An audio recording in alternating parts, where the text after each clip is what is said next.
तो आज का ब्रेक न्यूज हमारे सामने पूजा दीदी खड़े हैं, तो एक शब्द कुछ बोल दीजिए जी दीदी।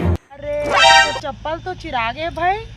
मैं माइक मंगाया दीदी, कोरिया ला बहुत जल्दी आने वाला होकर बात हुई घर हैं ये पुराना फेंकिया। अब बताओ दीदी, आप मन के कोलम का हुई सला? हमारे कोला में गाय गरवाया था और सबको खा के चला गया। बने फरिया के गोठियान दीदी, हिंदी मत गोठियान, छत्तीसगढ़ी हम गोठियाना नहीं समझे बेचारा चाना वाला मन। तो संगवारी हो हमर कोला में गाय गरवायरी से और सब मोर पालक भाजी, लाल भाजी, मिर्चा उर्चा सब लोग खा पी के खून कचर के टमाटर ला फोड़ के चल दी फोड़ के भाई दुख की बात है। मोर पूरा कोला के सब चीज ला खा के चल दी। का करबो कैसे करबो कुछ समझ नहीं आते।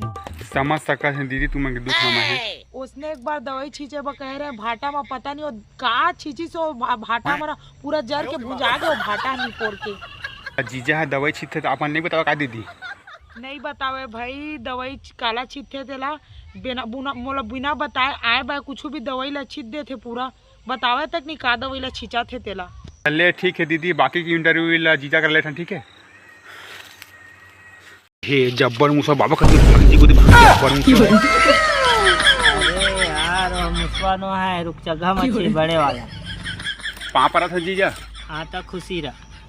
तो जीजा आप मन दीदी ने कुछ एक शब्द कुछ बोलना चाहता? तो दीदी ने कहा बोला यार वो तो खुद मतलब डरवा कर आते।